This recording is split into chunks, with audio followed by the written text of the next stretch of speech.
Ladies and gentlemen, welcome to the How to Be Funny podcast. This week we have the awesome Mr. Long John all the way from South Africa. What? Yeah, I'm here. You are here in the flesh. Yes. Let me just say for our audience, How to Be Funny is a platform where we talk about the art of stand-up comedy, and initially it was titled How to Be Funny in America because we wanted to market it to an American audience at first, but as we have done a lot of these interviews, we've realized that comedy is actually quite an international thing, and that has led us to dig deeper into searching for more comedians to talk about. And we've had comedians from India, comedians from England, comedians from America, and now we're gonna hit the motherland. Exactly. Now, first off, let me just start by asking you a little bit about yourself. How would you like to be? Like, what's your stage name? Do you use your birth name? Like, do you have to reconcile any of that? Well, I didn't use my birth name. My name from the beginning was always Long John the Comedian. I didn't give myself this name. It was given to me by my grandfather. Yeah. All of a sudden, it's like, are you Long John? And everyone started calling me Long John. And then I just took it. I was like, you know what? Let me just take it. So it's Long John the Comedian. That's good. Long John the Comedian. Also, even though this is for an international audience, I just want to say first and foremost that Long John and I are from the same village in Zimbabwe. I know. It feels like this is exactly. It's crazy. It's crazy. It's crazy. It's so crazy. Because I remember seeing you online. I'm like, wait a minute, this guy's doing comedy. How? What are the odds? You know, Long John, right? Like, when we grew up, right, I knew who you were, but the thing is, it was only after my cousin reminded me, like, he hasn't always been called Long John. Do you remember? Exactly, no. In Century? Exactly. That's a kid from Gombakomba. So let's just say to our international audience that even though the tips that we're going to give you are very much global, this story started in a very tiny spot. Both me and Long John are from the very same church. So tell us about yourself. Where are you based right now, and how long have you been doing stand-up comedy? I'm based in South Africa. Yeah, I'm based in South Africa. Obviously, I'm from Zimbabwe, but there's a reason why I'm based in South Africa. You see, you need to know this. You need to. Well, you have to understand that in Zimbabwe, the industry is still young. Actually, there's no industry yet. They're still trying to build the foundation. You know what I mean? Yes. So from the beginning, I wanted to be an African comedian with a global fan base. I've always wanted to be global. You know what I mean?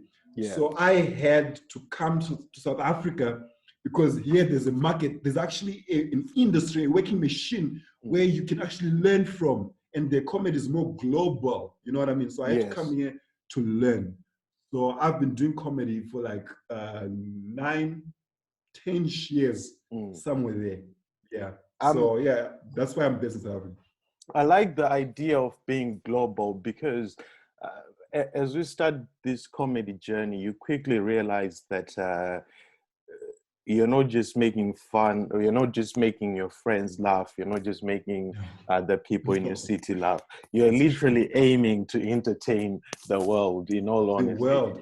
And laughter is it's a global language, man. Everybody laughs the same. Yeah. Go to China, they laugh the same. So why not be global? That is why we have two boys from Dangamvura right now giving the world tips. I know. We have come along. I have a question for you. How did you discover comedy? How? Do you know? I've always so let me tell you the stages that it happened. Right when I was younger, I always knew that there was something called comedy. So I used to see guys on TV crack jokes, you know, Chris Rock, Steve Harvey. And, you know, as a kid, you're thinking, man, how is one man on stage doing that? Exactly. And you know, as a kid, you have a wild imagination. So I started visualizing myself. But in 2011, I saw someone who changed my whole life. I saw What's that? Trevor Noah, bro. Oh shit! Trevor I know what Noah you changed the mean. game. Yep, he did. Trevor He Noah, definitely did. the day I saw Trevor Noah, I, I I felt excitement and jealousy because I was like, first off, That's true. I was like, first off, this guy is doing comedy how I've always pictured comedy What? done by an African. But the jealous Mhm. part came from the fact that I was like, wait a minute, how am I Yeah, going to talk this? This guy is too good. exactly. You know, so That's how I felt. It's kind of like similar for me. When I discovered Trevor Noah, I was like, who the hell is this? I was like, no, I want to do the same thing. That's what happened with me. so Yeah, like it's Trevor amazing. Noah, where we come from, Trevor Noah is like there has been many global African comedians. You have had Basket Mouth, you've had Trevor Yeah. Noah. Basket Mouth is on Comedy Central, and this goes Mm. back to what you're saying earlier on about the idea of being universal. Now, Yeah. I have seen the very best of Africa, I guess, in the form of Trevor Noah, because there's Mm-hmm. two different types of being global. And this is Mm. not a criticism of any type of person or act or whatever. But Mm. so you have Basket Mouth, who is global, but his comedy is mostly Nigerian. So Yeah. it, Mm-hmm. it can, you know, you can be Mm. you can be from another country and still enjoy it. There's nothing wrong with it whatsoever. There's It's no not a critic. exactly. But then It's you. Mm. there's also the Trevor Noah side where it's like he is South Mm. African, yes, but the material is like universal. So Is just global. mm, That's exactly. I've seen that a lot actually. And you need to understand also with like Basket Mouth, his audience is everywhere. Dude, there yeah. are Nigerians everywhere. This man can come in England and fill up a stadium with Nigerians. Bro, they don't play games, man. I feel like They don't play. for years, this man would sell out not just one day, bro, like a whole weekend. Friday, Nigerians Saturday, are Sunday. men. Nigerians are pegged. But You so don't like know. I feel like with Nigeria, because there's a lot of them around, you're able to do Nigerian I know. comedy, but on a global level. On But a global level, yeah. with South African, it's slightly different. And you know, just going Yeah. back to your question, Trevor Noah, man. First time I Yeah, saw I him, know. I was like, this man has beaten me to the race that I've Yeah, been I in. know. And now I need to catch it. I still feel the same way. Like every time when I see him, I'm like, you motherfucker here, you. I know. Trevor I'm just like, Trevor Noah changed the game for crazy. African comedians, and I know. now we're just going to talk about like how comedy is, you know, where you're in South Africa in particular in the Yeah. scene, you know, whether there's a sort of open mic scene or whether you're more of a headliner scene, whether there's comedy clubs, you know, what's the scene like down So, okay, I'm going to start from the beginning when I first came here to South Africa, there? what I discovered. So, what I discovered when I first came here is I was not a comedian yet. Yeah, Because when I was in Zimbabwe, I was like, oh, now I'm funny. Oh, I was doing the yeah, Mighty Samba jokes. Oh, yeah, I'm funny. Then I traveled here, I was like, oh my God, these people are amazing. I was watching the likes of, there's guys like Robbie Collins, there's Dylan yeah, Oliphant, amazing guys, great yeah. comedy. So I had to unlearn everything that I thought Mm. I knew and actually reinvent myself. So the industry here, it's shaped like in America. You know, you have your open micers. I started as Yeah, an open micer yeah. to support sport. Mm. That's in support sport you get paid. Yeah. and then from a support spot to a headliner. Now I'm mostly headline shows in South Africa. And funny enough, I recently went to Comedy Central. Imagine. Nice. Hey, bro. So yeah, you see, it's Long just John, growing. you take the idea of being global to the next level because you have been to the UK. Have you done UK shows? Yes, I've done Yeah. UK. Actually, no, but when I did UK, for me, it was kind of like I was still learning. You know what I mean? I did Kevin Dish, you know, that veggie comedy shit. I remember we called you called me and then like we talked Exactly. about that and also like I like the idea that for a lot of Zimbabwean comedians, right, we are mostly based in the country that like Yeah. where we live, but you actually have done, like, I have people in the UK that know you. I have people in Norfolk. Shout out to David Alfie Ward. I don't know if you know him. I know. You mentioned your name, and I was like, man, Wow. this guy is you are defining what is global for an African comedian. So that's always been the dream, man. Mm. So I'm still speaking about essay. So this is what Yeah. happened. Because I moved to Chimani. Remember, I used to stay in Tarik, so I moved to a smaller village, rural. And then I traveled to Harare to do comedy, and I got bored. Yeah. Cool. I got bored. I kept on coming back on stage. And then I started being funny in Zimbabwe. I didn't know I was funny just in Zimbabwe because when you're in Zim, you think, oh, this is it.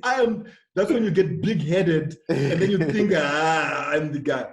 So what I did, my next move, I actually thank God for this move. Yeah. I was like, let me go to SA. I came here, I was reminded that I was not a comedian yet. I remember I died at Cape Town Comedy Club 5 times. It's like a run, right? Yeah. First night, you're like, I'm gonna kill this. You go on stage, it's a global audience. These are tourists from Australia, everywhere, Canada, USA. You are there, you're like, oh my God, nobody laughed. And I had to still do it 4 times. Wow. You see, that's when I was like, I need to learn. You know what I mean? But that's when I started learning. Isn't comedy such a beautiful job? No one else gets a chance to fail for 5 times before a pilot. I know, you fail. It is still coming back. You still come back. A doctor cannot do a heart surgery wrong. Exactly. Like, hey, no, imagine. The 5th patient. It's my first 5 patients of the day. So I genuinely the whole idea of dying and learning. So just on this aspect here, one thing that I've noticed, just to talk about the idea of dying on stage and how that helped you. One thing that I realized a few years ago was that for new comedians, right, a lot of them die the first time and then that's it. And then not with me. Not with me. I died for 2 years. I was dying. I don't even know if I'm exaggerating. 2 years. Dying after dying after dying. And then comedians will look at me like, I should go back to Shman Money. What are you doing? That's the thing. I just wanted it so bad. I fell in love with it so bad. And also, speaking about the UK, when I came to UK, right? I actually learned a lot in the UK because I actually did this course that I did, right? Yeah. Because I just wanted to know what comedy was and what's the difference. So I applied for a comedy course. Yeah. It was, I don't know the name. It was Laughing Horse Comedy. Whatever. I know about them. You know Laughing Horse? Yeah. So I did a comedy course. And some of the things they taught me, I still use them, but I've personalized some of it, even the way I write and the setup punchline. Yeah. When I perform, if you notice, when I perform, it's structured. Set up punchline, set up punchline. Yeah. It's got rhythm. Yes. That's it.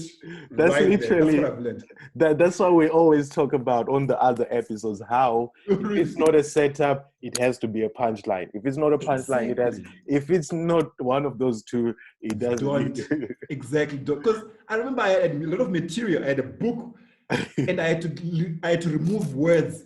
And it was now like 2 lines. I'm like, God damn. It was a flyer. Exactly. But it was now funnier. It was now funnier because it's quick. Set up punchline, and then because with that rhythm, it also works here in Africa. Yeah. I've noticed that it's also a British kind of humor. British humor is more set up punchline. Yeah. But that also works in Africa. If your setup and punchlines are defined, and the people they know the punchline is coming, but they don't know how it's coming, they're ready to laugh. They're just ready to laugh. Yes. That's it. That's African also. That whole system is very universal, and exactly. Whilst I do agree with you that, like, I guess in your case you found out about it first in whilst you're learning in the UK, or polishing up in the UK, because I have a feeling you've always been a comedian all your life. You just needed to be polished up. Like, you're already a diamond. You're already a diamond. You just needed to be shaved. But that whole idea of set up punchline, right? When I discovered it, it was because sometimes I would like when you have a story, right? Or when you're starting out as a comedian and you have funny lines, but you don't know whether these lines are setups or punchlines, and sometimes you try them as setups and they don't work. Sometimes you try them as punchline. So I had to go back to the drawing board and just understand, like, the whole idea of a premise. So a setup to the audience right now, to all those who are listening, a setup is pretty much the punchline, but flipped around. So in a setup, you are telling people what you're going to, what the punchline is going to be, but you do it so cleverly that the audience also knows that there's a punchline coming. Everyone knows. Exactly. They just don't know how it's going to. Exactly. I love that feeling. You know that feeling when you're on stage and the audience is silent, and you can feel they're listening to you, and you have them by the balls. You're like, they're like, I'm about to show you. I'm about to teach you. And the other thing about setups and punchline is, if the setup is really good, it can buy you multiple punchlines. So you can do a setup, then the audience thinks, oh God, now it's a punchline. You're like, nah. We haven't even got to the best part. Man, it's amazing. It's playing with people's minds. I love it. So the whole idea, going back to what we're saying, learning those things, going to the UK, traveling, opening your eyes to these new forms of expressing yourself, as you say, that is what has pushed you onto this global platform. Because right now I can at least confirm, like, I've seen you on the Steve Harvey stuff. No. Bro, people need to understand that, like, you just don't get these opportunities, man. This is like, it's grafting, it's grafting. You need to work. You need to work. People need to understand the stuff that we do when, like, we're not recording all these setups. So the work ethic behind it. So on your journey to be global as we are now, like, what sort of attributes have helped you the most? Okay, for me, it's mostly definitely discovering yourself, man, first. You know what I mean? You need as a comedian that knows himself is, oh man, if you're a person and you actually know yourself, where you stand, how you feel, and about certain situations, man. So speaking about the UK, when I arrived in UK, I got quickly reminded that I need to go back to Africa to discover myself. Because I would have stayed. I had an option to stay, but I was like, no. I want to be an African comedian with a global fan base. I have to be African first, you see. So I went back to discover myself. That's when The Village Boy was born. You know that show, The Village Boy, where I talk about the village. I had to be here. I had to perform that show in Uganda, Kenya, Rwanda, everywhere, learn different cultures. So now I know my African culture, and I know the culture. I've been reading, I've been researching, I've been talking to people in Africa, so that I'm ready for the global stage. Bro, hey, listen. I want to clap there because on this podcast, we constantly hit on some themes. Like one of the themes that we are always talking about is the importance of branding. So it goes in line with what you've just said. Know thyself. Know thyself. Know yourself. Understand yourself. Otherwise, like it's like this. The audience wants to know who you are so that they can understand your perspective. And when they understand your perspective, they understand the jokes even better because jokes even way better. Hey, they're like, hey, man. It's crazy. Over the last few months, I've just been looking deeper into like who I really am as well. And whilst I can't go home straight away just now, and whilst I may be, in England, there are things that like I will always be African about me. There's certain things that I'm like, I can't wash this off. This is just part of who I am. It's always there. It never goes. It never goes. I remember I was performing. Where was I performing? I was performing somewhere, and in Cape Town, actually. This white couple came to me running. I think they were from Canada or something. And they were like, we love your story. Because I'm honest. I'm honest in my comedy. I tell you where I come from, how I grew up, who I am. That's why I'm very honest. So someone once said a great comedian is a comedian that comes off stage and you know them as a person. I know that person. That's what I try to do. A great comedian does not leave anything, or like they leave it all on the stage. When they come off, you don't have any questions. Like, you know what, man? You told us all we had to say. Exactly, you know them. And following up on that point that you just said, like, and I really love this stuff that you say, man, because I look at comedy. No, I look at this really deeply, man. Sometimes I even sound crazy to people when I say, like, this is kind of like philosophy. The whole idea of being honest with that self. Because one thing, like, sometimes I do teach classes in the UK when I talk about, I teach comedy, but it's mostly just how it's my way of getting strangers to express who they are. So the first rule that I always give is that there is no ego when it comes to comedy. There's no ego. You when you go on stage, being funny must be the main goal. Don't go there to be cool. Don't go there to be smart. Don't go there to get girls. Because the audience can see. It's so strange. They see when you're fake, when you're nervous, when they see. I don't know, man. It's so crazy.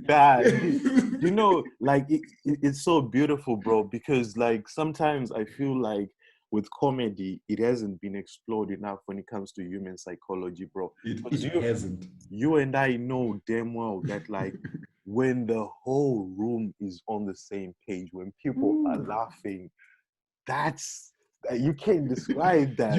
That feeling is amazing, man. Both for the audience and for you as a comedian. Oh, it's like a drug. Someone told me it's a drug, man. A round of applause. That's the thing. Because you come back the next night. It's like a drug because you come back the next night looking for him. And you never know if it might happen the next night. Can I jump on? Can I jump on? Can I give them 2 minutes, please? I just have one joke. I know. So the whole idea of like bringing the audience together, and also the fact that one thing that I'm always thinking about on stage is the fact that there's people in life that can see beyond the mask. So Mm. I think that as a comedian, right, let's say you've had a bad day, but you still have to put on a show. There's a, Yes. when Yeah. you go on stage, even if you're sad, you have to get into that like smiling. Hey, yeah, Exactly. you know, you can't bring your problems on stage. But sometimes, what if you want to talk about your problems, and what if you want to make them funny?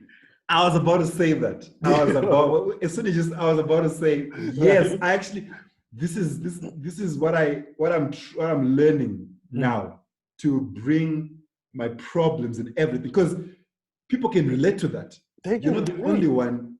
You're not the only one in feeling that way or going through Ah, that. I remember my first time going on stage, like this year. yeah. I was talking about how COVID-19 stopped everything in my career. Like everything was going well, and then it just stops, Just right? yeah, I was talking about that, and I was telling everybody that actually I think all of this happened for a reason, because to be honest, I wasn't ready for all of this. yeah, There was so much pressure yeah, to be great, to yeah, be a multi-award-winning yeah, comedian. You should be amazing. No, I had to yeah, sit down and think.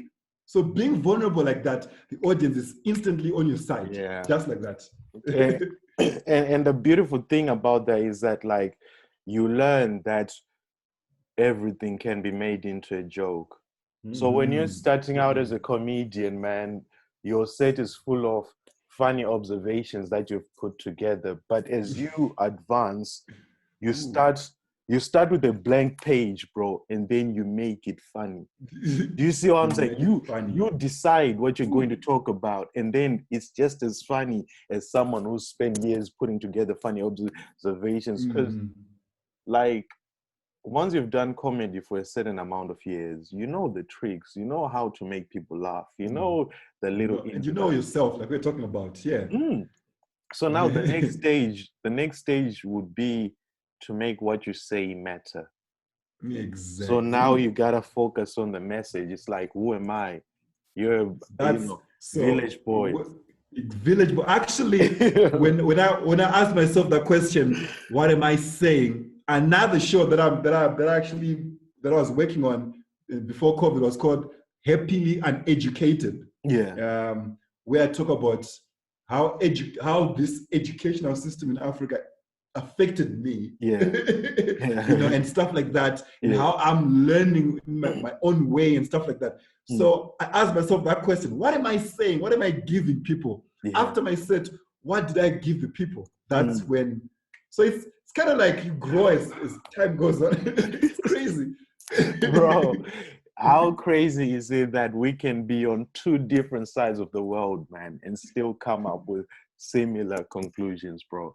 This is why this is it's crazy because like Long John, man, I take this like I'm so serious about comedy, Me man. too. Like I Me love too. this stuff, man. Sometimes I'm always just thinking like, what do I do to get better? So with my journey, right? The reason why I started asking these questions was as I developed, you start off as an open micer, then you start opening for other people and stuff like that. So when I started opening for other people, man, the first few years or months were just me being excited to be on the same gig as this guy Oh or yeah. that guy. Me But too. then Me too. I started thinking, man, like from the audience perspective, man, I don't want them to go, oh, we saw the headliner, he was really good. Then they never remember everyone else. I was just like, I need them to remember me, man. So I Mm, started just thinking deeper, like, what do I say? What do I need to do to be remembered? What do I need to do to make what I say matter? All of these questions. And for audience that's watching right now, that's the sort of mindset that you have to be in that's true. to constantly reveal the path to you. Because Mm. with comedy, I feel like if you think about it enough, the truth reveals itself to you, Oh man. yeah. It does. If you start Definitely. thinking, why is Long John getting more laughs than me? Then you better go back and start thinking, well, Long Exactly. John is saying things that make sense. I am Exactly. saying, So the trick is to become a student of comedy. hey, That's hey, it. You just become a student, man. just become a student, man. Because I always have this saying. Can imagine, because you know every athlete spends years Mm. preparing for maybe a 30-second rest. You know that pow! You know those Yeah, races man. Yeah. for years. This guy is spending that time for Mm. that race. Yeah. Imagine if you put the same energy as an athlete in your comedy. For 10 minutes set. A 10-minute set, you spend your time As- waiting for those 10 minutes. You know what I yeah. mean? Sit right there. No, I definitely agree with that analogy. I feel like with comedy, it's like a sport, man. Like, It is. you know, when you sports stars have muscle memory, bro. Like some It's of true. these people, like Steph Curry, they Oh, practice the same shot 400 times, and yeah, then people 400. wonder why he gets it in the game when there is no time left on the clock. There's only one In. option is to shoot, and he gets it right. That's because he's Yep. practiced it hundreds, thousands of times. So Exactly. in because as you get deeper into comedy, right, your jokes start becoming short stories in themselves. They start requiring you to act out some parts, Oh, you to have yeah. I the am. I'm animated. That's just nice. yeah. I love it. I love I It, love acting around because it makes it better for it me. I makes don't it know why. better. It makes it cool because it means that when the people are watching, they are paying attention. They don't have to look at their phone and just listen to No, you in the background. you have to watch. If you're being the show, people will Mhm. always, have an. Exactly. But John, our conversation is so good, man, that we keep like going.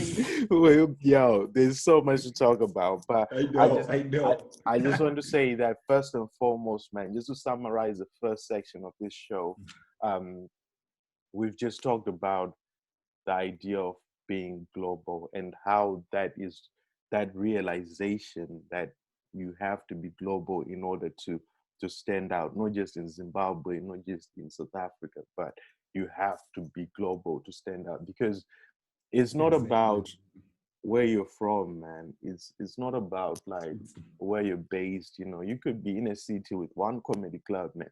Aim to be the headliner in that one headliner comedy on that club. on that Exactly. club because the levels that we're talking, we're not talking like best in your city, country. No. We're No. talking international, man. So Mm, when that's the goal that you want to reach, it forces you to get rid of all these things that pull you down, all these shortcuts that exactly. you take, and it forces you to just take the long path. So thank you very much for making that clear to our audience. Bro, I'm enjoying this. They should know. They they should should know. they should know. Now, John, part of what we do is we talk about the comedian's material. Now, you Okay. have a really funny joke, and the reason why I came across this first joke, the Okay. first joke was because my little brother sent it over to me. He was like, "Man, How? have you heard this guy?" And I Who? was like, "You're joking. I'm trying to get this Who? guy on my podcast." Why? How?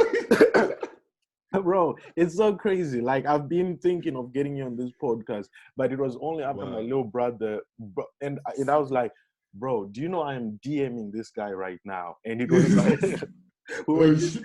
like, the world is so small, man. He It's sent small, me man. a It is small. video. He sent me a video of you performing, and he didn't realize like I was already talking to you, and Yeah, it's crazy. it's so mad. But yeah, no, the first joke, and I just want to talk about this is we haven't figured out a way to replay people's jokes yet because then there's a whole Okay, maybe when you intellectual do editing, I property. don't know. Maybe when you do editing, We do Nah, editing. Let's just pretend we watched it and then you cut and then. now, Long John has a joke about being in South Africa and then wanting to fit in and then realizing that he could be in trouble. So it's a real thing, though. It's a real thing. Every day, this is me just saying something that every Zimbabwean or every foreigner in South Africa feels, because everybody feels that way.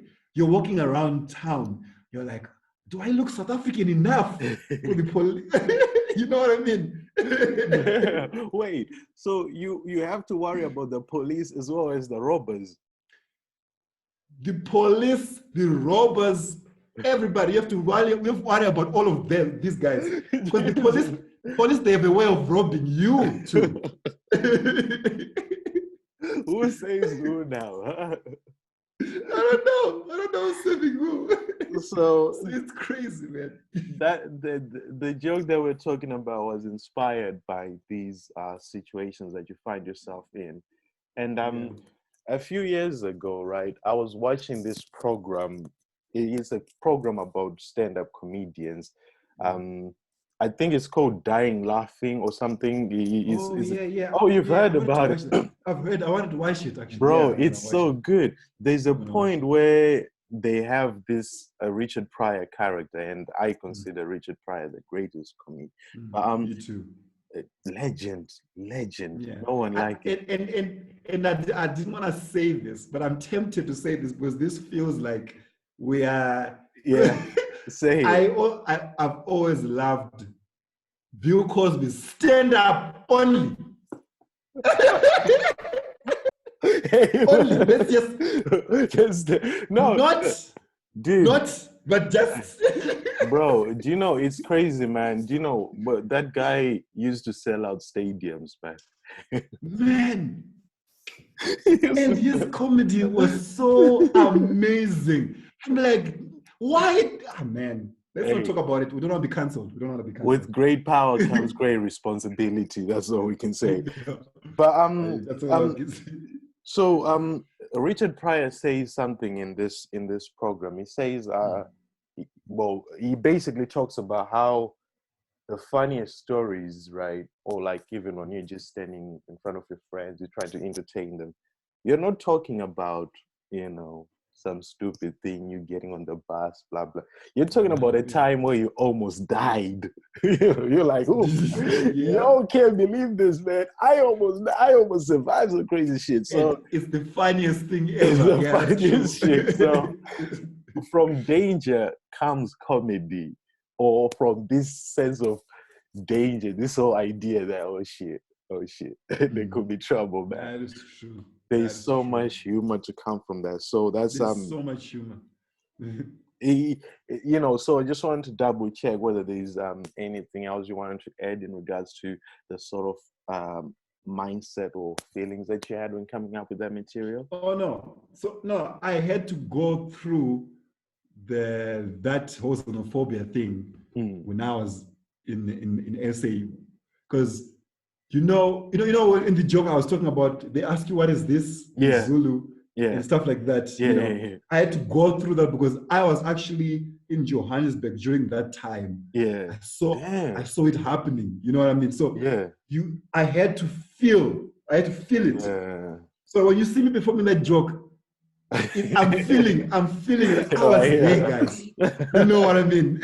That's why people go. That's why you see people going like, because they can feel what I'm feeling. You know what I mean? Because I do this so much passion. Like that's just how. Because I had to experience it. That to come to their life. I'm not just talking about something that I read on the news. No. Experience it, man.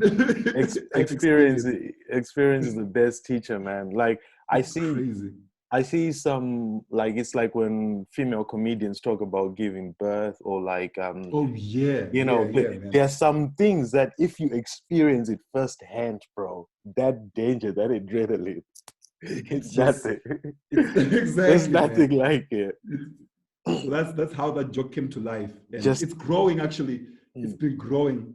I've been performing it more and more and making it way better. And because I've noticed that it's not just one gag now. Yeah. It's actually a lot. There's a lot to it Mm. than just one. So All now right. I'm working on it, building it up. It's gonna be great. Next time you see it, it's gonna be totally different. See, that's also the beauty of comedy, how something starts off as a feeling. No, not even Exactly. words, just a feeling. Just a Then that feeling, you start labeling that feeling like, oh, I feel Mhm. anxiety, I feel stress, I feel angry. Because those are the questions that you need to ask yourself when you're writing the gags. Yeah, You know what I mean? yeah. You need to ask yourself, well, how do I feel about this? Ah, What am I writing? How do I feel about it? mm, If you answer that question, that's more you get material the for you. joke. Exactly. Feelings like I tell people, man, like comedy is about energy, man. You could say the same words, like it's the rhythm that you say it in, that feel like when you say you make the audience Exactly. really be under the aim to be understood, not That, just to get them to laugh at you, but to get them to understand you as well. oh, the network. Okay. Yeah. Yeah, my network So is really no, bad. we'll move on to the second joke now. Okay, let's move Now, on to the second joke. there's this joke, bro. You sent it to me last week, and I Yeah. was laughing in my room. I sent it to my friends, and I was like, "It's about okay. We're gonna use this word because we're two Zimbabwean men. Yeah. It's about the word Yeah. nigga.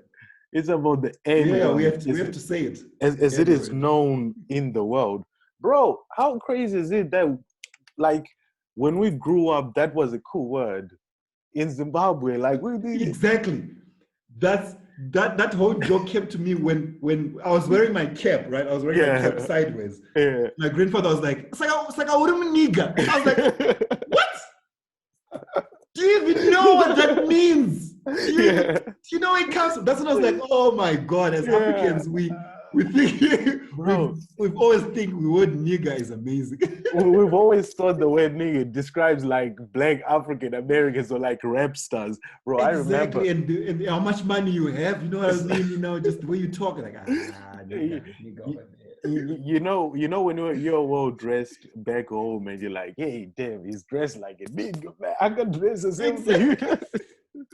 Exactly. And I've noticed it's not just a Zimbabwean thing; it's an African Is it? thing. Oh, bro. All over Wait. Uganda, everywhere, a nigga is a great person. Like you are you you are rich if you're a nigga. You wear It's like, damn, man. If you dress in American style, they're like, ooh, look at you, dressed like a nigga.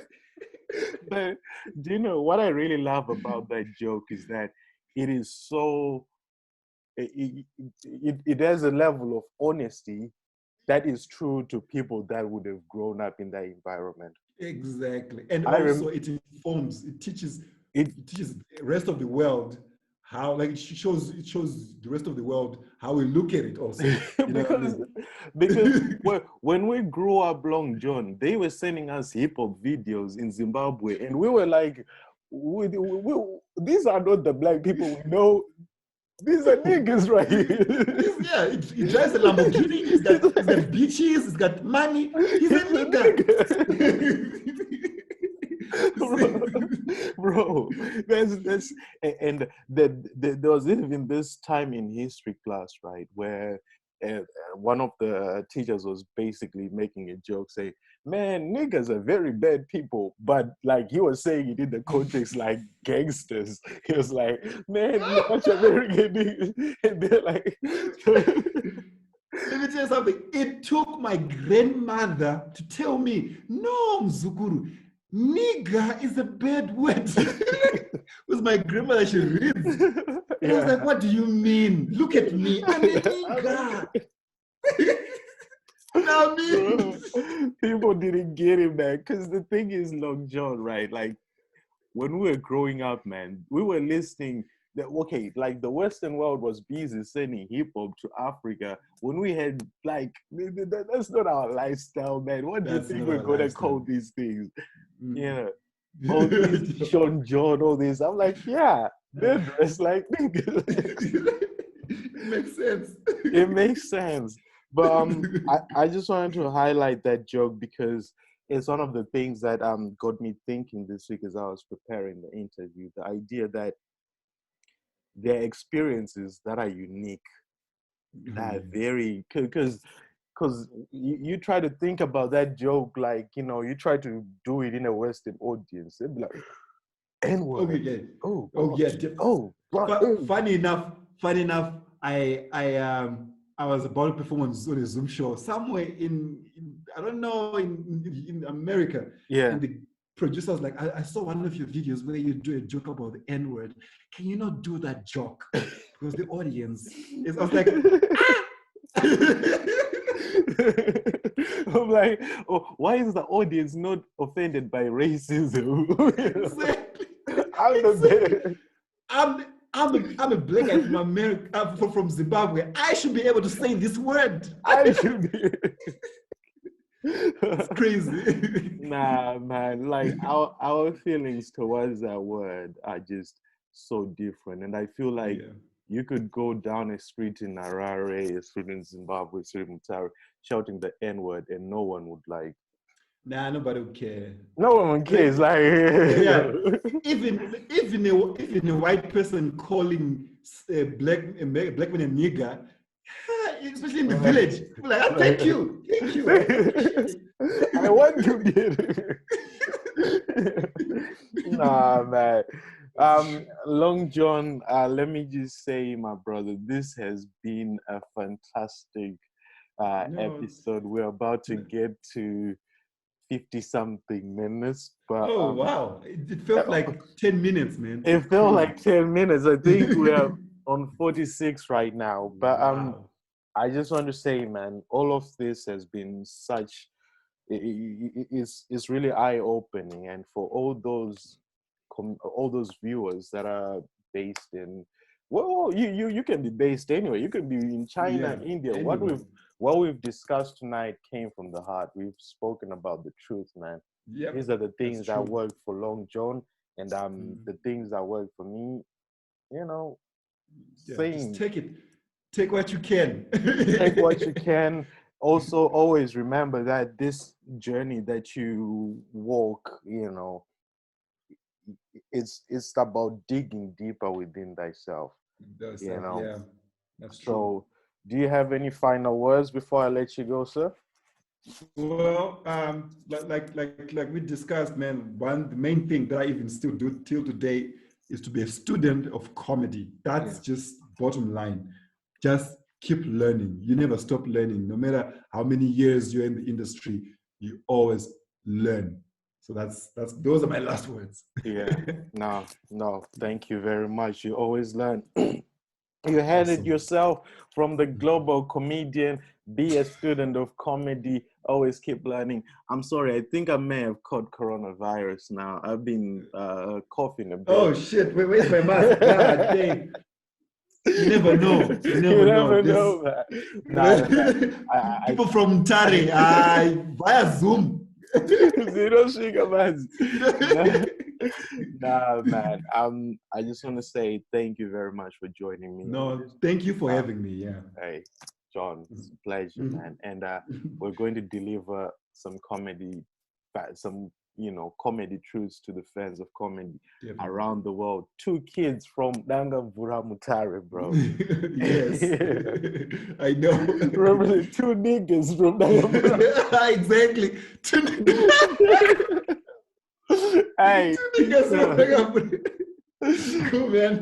See you later. Long John the comedian. Shout out. Bye.